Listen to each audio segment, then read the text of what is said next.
அனைவருக்கும் வணக்கம். இன்றைக்கு 14 ஜூலியே c'est la fête nationale française. அனைவருக்கும் சுதந்திர தின நல்வாழ்த்துக்கள். ஏன் கொண்டாடுறோம்?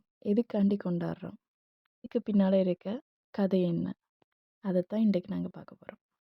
இந்த படத்தில் இருக்கிறவரோட பேர் வந்து லூயி செய்ஸ்.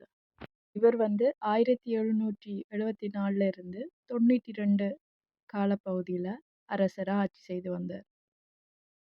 பாரிஸில் இருக்க பஸ்டி என்ற சிறைச்சாலை தான் அவரோட சின்னமாக வச்சிருந்தவர். மக்கள்கிட்டேருந்து அதிக வரி வாங்கினார், மக்களை கஷ்டப்படுத்தினார், நேர்மையாக இருக்கையில். அவரோட ஒய்ஃபோட பேர் மரி ஆன்டுவானெட். தன்னுடைய குடும்பமும் தன்னுடைய ராஜ வாழ்க்கையும் தான் முக்கியம்னு சொல்லி சுயநலமாக நடந்து கொண்ட ராஜா தான் இவர்.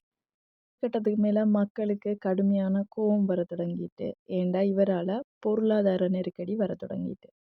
ஏழையாக்கப்படும் போது, சுதந்திரம் பறிக்கப்படும் போது மனுஷனுக்கு கோபம் வர்றதுன்றது யதார்த்தமான ஒன்று தானே. 14 ஜூலை 1789 மக்கள் வந்து ராஜாவோட சிறைச்சாலையை தாக்க தொடங்கினர்.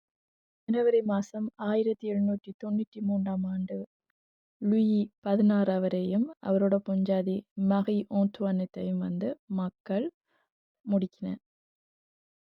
காலங்கள் சுழன்றோடுது. மக்கள் வந்து கொஞ்சம் கொஞ்சமாக இந்த வரலாற்று முக்கியமான கதையை வந்து மறக்க தொடங்கினர். கிட்டத்தட்ட 100 வருடங்கள் கிடக்குது.